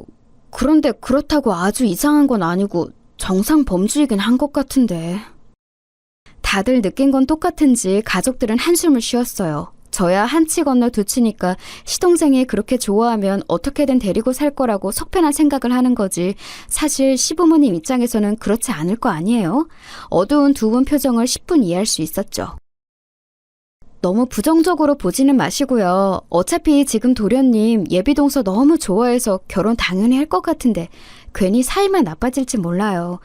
그래도 결혼 전까지 자주 모여서 얼굴 보고 익숙해질 필요는 있을 것 같고요. 그래, 그건 그렇다. 다 큰 자식, 지 결혼 지가 알아서 해야 하는 거지. 우리가 끼어들 일은 아니지. 시아버지는 가부장적이셨지만 이런 부분에 있어서는 또 굉장히 트인 분이셨죠. 결혼이야 너희 자식들이 알아서 하는 거라면서 말을 얹지 않으셨어요. 도리어 시어머니가 무척 걱정스러운 표정이셨지만 어쩔 수 없다면서 어깨를 늘어뜨리셨죠. 저도 뭔가 예비동서가 좀 찝찝하기는 했는데 그렇다고 저렇게 열정적으로 좋아하는 도련님 결혼 반대해봤자 저만 나쁜 사람 되는 거니까요. 쓸모도 없는 일에 힘을 쏟을 필요는 없었죠. 그리고 바로 2주 뒤에 다시 한번 연락이 왔어요. 예비동서가 이번 주말에도 시댁에 놀러 온다는 소식이었죠. 그래도 한 식구가 될 건데 어쨌든 친해지고 어색함이 없어져야 한다고 생각했기 때문에 저는 얼른 그 주 주말에 시댁으로 향했어요. 어차피 시댁에 가면 저는 상 차리는 것 정도만 돕고 나머지 일은 시어머니가 다 해주셔서 공짜로 밥 먹는 기분이라서 좋았거든요. 예비동서는 그날 저보다 먼저 와 있더군요. 이번에는 그래도 제법 얌전한 차림새로 화장도 훨씬 옅었어요. 저는 예비동서의 손을 잡고서 반갑게 인사했죠. 그런데 그날도 예비동서 손이 너무너무 찬 거예요. 그냥 사람 손 찬 정도가 아니라 아예 얼음장처럼 찬 손 있죠. 저는 놀라서 예비동서에 손을 쥐고서 막 문질러줬어요. 아니 동서, 손이 왜 이렇게 차요? 따뜻한 차라도 좀 줄까? 어머나, 몸이 안 좋으니? 그럼 말을 하지 그랬어. 너 부엌에 있지 말고 나가 쉬어라. 아니에요. 저도 할 수 있어요. 예비동서가 배시시 웃으면서 손을 뒤로 숨겼어요. 저는 그래도 몸 안 좋은 게 분명한 사람을 부엌에서 일을 하게 둘 수는 없더라고요. 어차피 예비동서가 할 수 있는 일은 수저놓고 반찬 꺼내는 정도라서 시어머니도 도리어 걸리적거리실 테니 나가는 게 나았어요. 결국 시어머니가 저한테 예비동서 데리고 나가서 좀 시간 보내라고 말씀하셔서 저는 동서를 데리고 나왔죠. 마침 마당에서 시아버지가 정원 손질하시고 계시더라고요. 전원주택이라서 마당 가꾸는 게 필수라 사람을 불러다가 하기는 하지만 그래도 시아버지가 거의 항상 손을 대고 계셨어요. 워낙 부지런한 양반이라 하루에 적어도 5시간은 나가서 시간을 보내시는 것 같았죠. 게다가 개들도 있었고요. 저는 그래도 심심하게 집안에 있느니 밖에 나가서 정원 구경도 하고 반려견들 구경도 하자며 예비동서를 데리고 나갔어요. 시아버지가 화단 앞에 쪼그려 앉아서 뭔가를 뽑고 계시다가 고개를 돌리면서 웃으셨죠. 아, 우리 며느리들 나왔구나. 네, 아버님. 동서 정원 둘러보게 하고 강아지들 소개도 시켜주려고요. 아하, 그렇지. 우리 강아지들 이제 익숙해져야지. 예, 셋째야. 너 강아지 좋아하니? 시아버지의 물음에 예비동서는 배시시 웃으면서 고개를 끄덕였어요. 가까이서 보니까 그저 순하고 약간 맹한 사람일 뿐이라는 생각도 들더군요. 시아버지도 예비동서가 강아지를 좋아한다고 하니까 기쁘신지 얼른 자리에서 일어나셨어요. 그래, 내가 너 우리 애들 소개시켜주마. 좀 여럿이고 큰 놈도 있으니 놀라지 마라. 시아버지는 저희 둘을 데리고 집 뒤쪽에 있는 견사로 가셨어요. 넓은 뒷마당 쪽으로 우리를 지어놔서 그냥 들어올 때는 사실 보이지가 않았죠. 개 짖는 소리가 들렸지만요. 예비동서도 이렇게까지 큰 견사가 있고 게다가 개가 이렇게 많을 거라고는 예상하지 못했는지 조금 놀란 눈치였어요. 엄청 크고 많네요. 그래, 내 새끼들이다. 앞으로 친하게 지내려. 하지만 좀 예민한 애들도 있으니까 오늘 당장 만져보는 건 아니고. 그러면서 시아버지는 예비동서를 견사 울타리 바짝 가까이로 데려가서 하나씩 이름을 부르면서 개들을 소개해 주었어요. 워낙 자식처럼 아끼며 기르는 개들이니 당연했죠. 저 역시도 너무 좋아하는 강아지들이었고요. 사실 낯선 사람이 오면 개들은 짖게 마련이잖아요. 예비동서를 처음 본 개들은 너나 할 것 없이 열심히 짖어댔지만 시아버지가 엄하게 조용이라고 하자 조금씩 안정을 찾아갔어요. 그런데 딱 한 마리 레브라도 리트리버인 장군이만 유독 엄청나게 짖어댔죠. 원래 장군이가 대형견들 중에서 제일 조용한 강아지라서 이상했어요. 오죽하면 낯선 사람이 와도 몇 번 짖고서 엎드려 자는 버릇이 있어서 집을 못 지킨다고 시아버지한테 구박을 받던 개인데 말이에요. 그런데 장군이는 아예 우리 바깥 가까이로 와서 딱 예비동서 앞에 앉아서는 목이 터져라 짖더군요. 예비동서도 당황했는지 뒤로 주춤거리며 물러서면서 고개를 갸웃거렸죠. 얘 왜 이래요? 그러게 말이다. 장군이 얘가 원래 안 이러는데 왜 이러지? 조용히! 장군! 조용히! 저도 옆에 서서 장군이한테 조용히 하라고 쉿하고 명령했지만 아무 소용이 없더군요. 예비 동서는 개를 좋아했지만 워낙 대형견인 장군이가 마구 짖어대니 무서웠는지 주춤주춤 뒤로 물러섰어요. 시아버지도 결국 장군이를 진정시키는 것을 포기하고 저희를 데리고 앞마당으로 나가셨죠. 아휴, 이상한 일이구나. 원래 장군이가 저 중에 제일 얌전하거든. 맨날 소형견들한테도 쫓겨다니면서 구박받는 앤데. 그러게 말이에요. 동서 오해하지 말아요. 원래 그런 강아지 아니거든요. 네.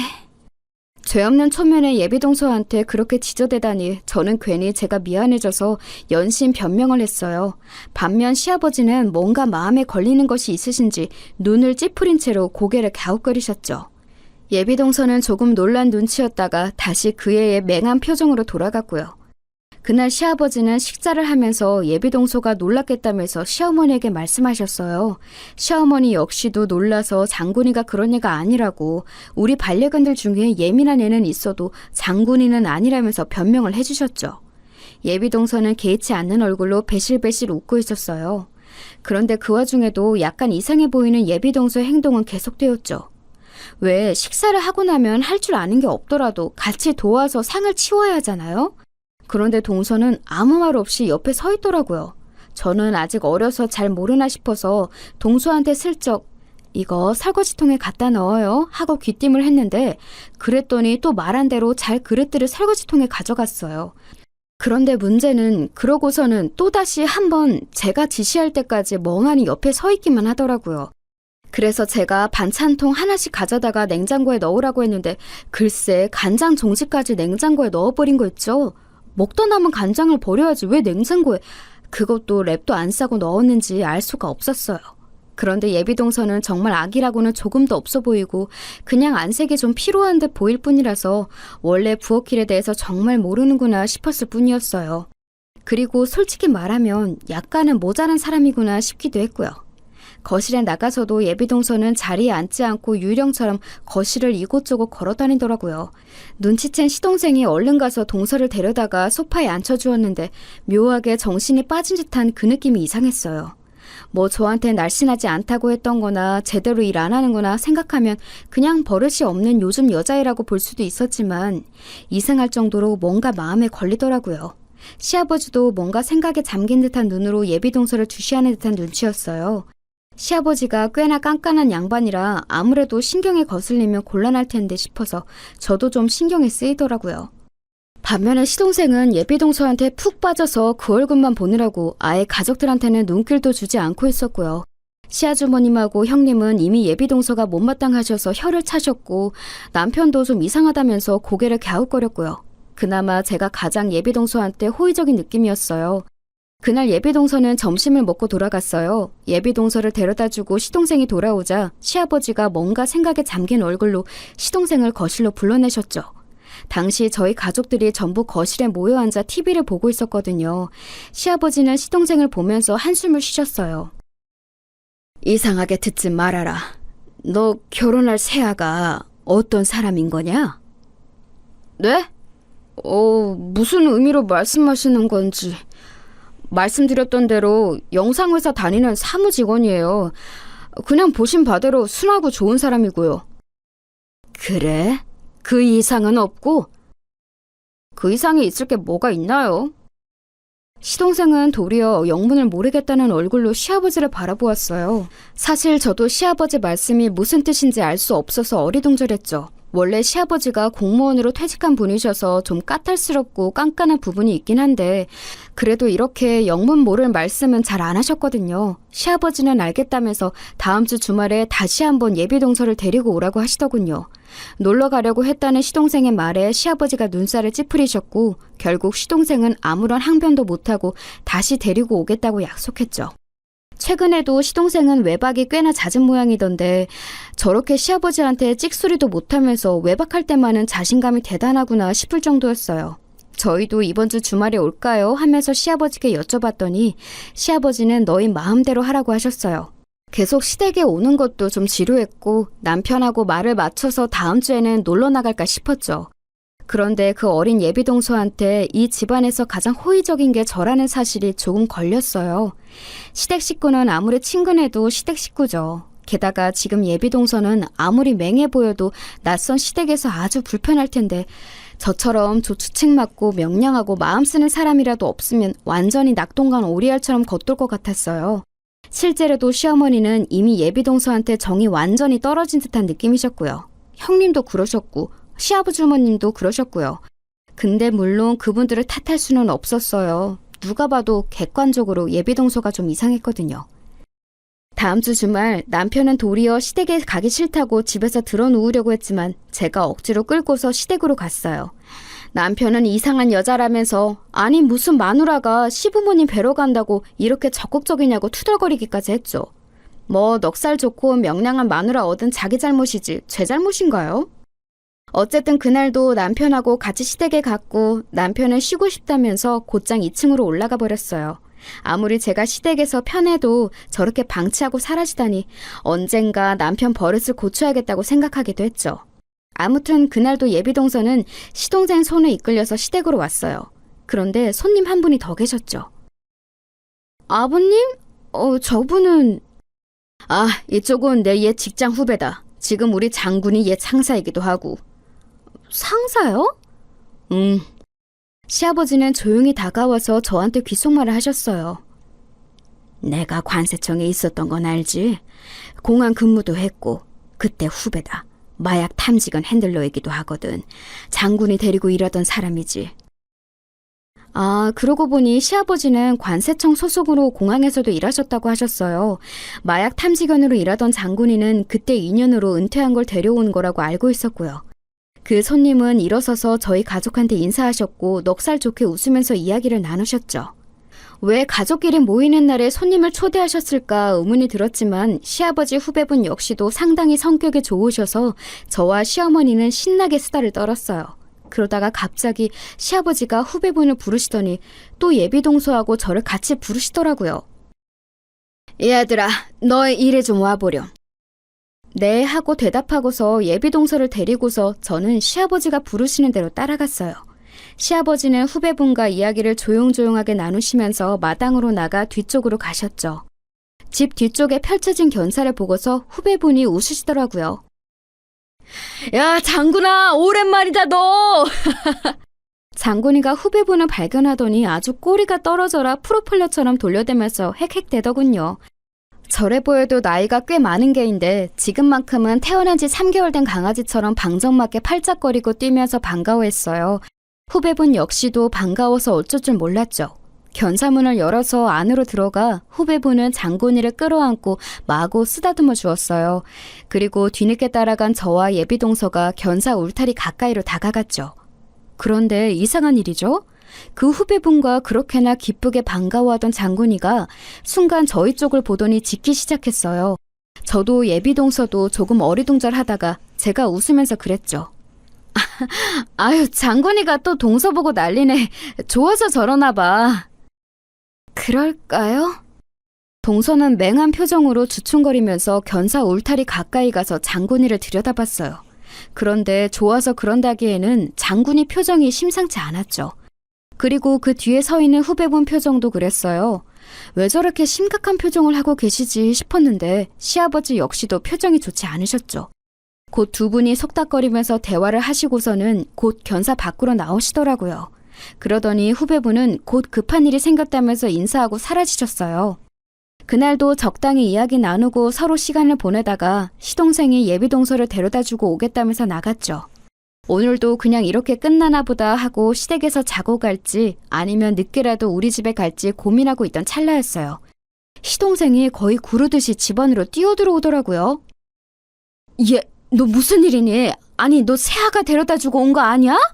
왜 그래? 무슨 일 있어? 어머니 큰일 났어요. 갑자기 경찰이 걔네 집 앞에서 체포한다고. 뭐? 무슨 소리야? 알아듣게 말해. 마약했대요. 걔가 마약 신고가 들어왔다고. 시동생은 숨을 헐떡거리면서 외쳤고 저희 가족들은 전부 다 너무 놀라서 벙쩍였어요. 아니, 갑자기 마약이라니? 이게 대체 무슨 소리인가 싶어서 저와 남편은 서로 손을 꼭 잡았죠. 멀쩡하던 사람이 갑자기 마약으로 체포라뇨. 시어머니는 거의 쇼크로 기절하실 것 같은 표정이었고 남편과 시아주버님이 얼른 시어머니를 붙들어서 소파에 앉혀드렸어요. 얼굴이 창백해진 시어머니 손을 잡고서 시아버지가 한숨을 푹 쉬셨죠.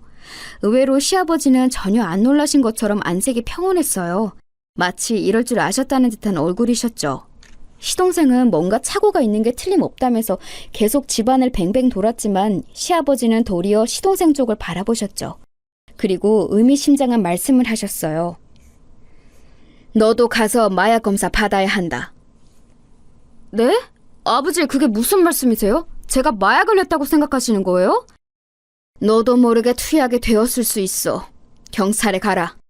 시동생은 영문을 모르겠다는 얼굴로 시아버지를 바라봤어요. 시어머니도 거의 곧장 숨이 넘어가실 듯한 표정으로 시아버지께 매달리셨죠. 그게 무슨 말씀이에요, 여보? 시아버지는 한숨을 푹 쉬셨어요. 원래도 근심 걱정 많은 시어머니가 거의 기절할 것처럼 떠시자 시아버지는 진정하라면서 시어머니의 손을 쥐고 토닥이셨어요. 그러고 나서 시아버지가 조용히 해주신 말씀은 상상 이상이었죠. 원래 시아버지는 공항에서 근무하면서 마약 투약한 사람을 접한 적이 몇 번 있다고 하셨어요. 처음에 예비동서가 집에 방문했을 때 그리고 몇 번은 그리 이상하게 여기지 않았지만 어딘가 초점이 나가고 묘하게 정신줄을 놓은 듯한 모습에서 뭔가가 떠올랐다고 하시더라고요. 횡성수설하고 상황에 맞게 말을 하지도 못하는 등의 상황이 너무 이상했다고도 하시고요. 하지만 역시 결정적이었던 건 장군이가 예비동서를 향해 짖었던 것 때문이었다고 했어요. 장군이는 평상시에 무척 순했고 게다가 어린 시절부터 핸들로부터 교육을 철저히 받았기 때문에 짖는 경우는 아주 한정되어 있었죠. 평생 받은 교육이 은퇴해서 집으로 왔다고 해서 한순간에 사라지지는 않아요. 게다가 저희 시댁은 상당히 평화로웠기 때문에 짖을 일이 없었고 장군이의 원래 습관이 사라질 만한 일도 별로 없었죠. 그런데 예비동서가 견사 앞에 다가온 날 장군이가 정확하게 마약 탐지견 시절의 습관대로 예비동서 앞에서 짖었다는 거였어요. 마약 탐지견은 마약이 있는 곳을 발견하며 그 앞에 가서 짖으며 알려준다고 하더라고요. 예비동서의 몸에서 마약 냄새를 맡았다는 건데 마약을 투약해서 그 냄새가 났던 것인지 아니면 마약을 그때도 몸에 지니고 있었던 건지는 잘 모르겠어요. 그리고 시아버지는 예비동서가 정말 마약 관련자인지 확인하기 위해서 한 번 더 현직에 있는 후배분을 불러 함께 의논했던 거였고요. 그 일련의 일들이 너무 놀라워서 소름이 돋을 지경이었어요. 바로 곁에서 같이 수다 떨고 있었으면서도 저는 조금도 눈치를 못 챘거든요. 그냥 기껏해야 예비동서 될 사람이 좀 모자라구나, 말을 잘 못하는구나 정도만 알고 있었죠. 후배분은 바로 장군이가 짖는 모습을 보고 확신하고서 저희 시댁에서 나가는 길에 경찰에 신고를 했던 겁니다. 이미 예비동서의 주소를 건네받아 알고 있던 후배분이 경찰에 모두 이야기를 했고 경찰은 그 앞에서 기다리고 있다가 체포한 거였고요. 시동생은 그 이야기를 전부 듣더니 얼굴이 정말 잿빛이 되더라고요. 솔직히 시동생은 정말 가여웠죠. 모쏠로 이제야 취직해서 예쁜 여친과 결혼하나 싶었는데 일이 이렇게 되다니 말이에요. 누가 마약 관련자인지 알고 사귀었을까요? 저렇게 순진한 사람이니 아예 상상도 못했을 텐데 말이에요. 시어머니는 그 이야기를 모두 들으시고서 오히려 안심되었다는 듯이 가슴을 쓸어내리셨어요. 그리고 시동생의 등을 쳐서 곧장 경찰서로 보내셨죠. 지금 가야 의심받지 않는다면서요. 의도치 않게 자수 비슷한 곳으로 경찰서에 간 시동생은 역시 마약 검사를 받았고 당연히 결백이 증명되어 관련이 없다는 사실을 인정받았어요. 나중에 들으니 그때 그 예비동서가 될 뻔했던 여자는 심지어 체포당하던 그때 마약을 지니고 있었다고 하더라고요. 저희 시댁에 왔을 때도 몸에 마약을 가지고 있었던 거죠. 장군이가 그래서 더 격렬하게 짖었다 싶었어요. 아무튼 정말 소름 끼치는 일이었죠. 그 일 이후로 저희는 장군이한테 보양식을 특별히 마련해줘서 먹였어요. 집안에 범죄자 마약 사범이 들어올 뻔했는데 그걸 막아줬으니 정말 대단한 수호신 아니겠어요? 시동생은 한참이나 자신의 옛 여자친구가 마약 사범이라는 사실을 인정하지 못하고 경찰서로 쫓아다녔지만 결국은 인정하고 그 이후로도 여자친구를 사귀지 못했어요. 제가 생각해도 정말 인간 불신에 걸릴 것 같은 경험이었기는 해요. 그래서 결국 시동생은 아직까지도 솔로로 연애 경험은 그때 딱 한 번뿐인 채로 쓸쓸하게 살아가고 있죠. 좀 가여울 정도예요. 그 일을 겪고 나서 생각해보니 생각보다 마약이 너무 가까이에 있을 수도 있구나 싶더라고요. 곁에 만나는 누군가가 그렇게 위험한 인간일지도 모른다고 생각하니 소름도 끼치고요. 그래도 저희 집안에는 가족이 되기 전에 잡혔으니 다행이지만 다른 어떤 곳에서 또 숨어 있을지 모르는 일이잖아요. 다들 조심하고 혹시라도 이상한 사람이 있으면 조심도 하셔야 할 것 같아요. 제가 겪었던 이상한 이야기는 여기까지입니다. 모두들 주변 사람도 조심하자고요.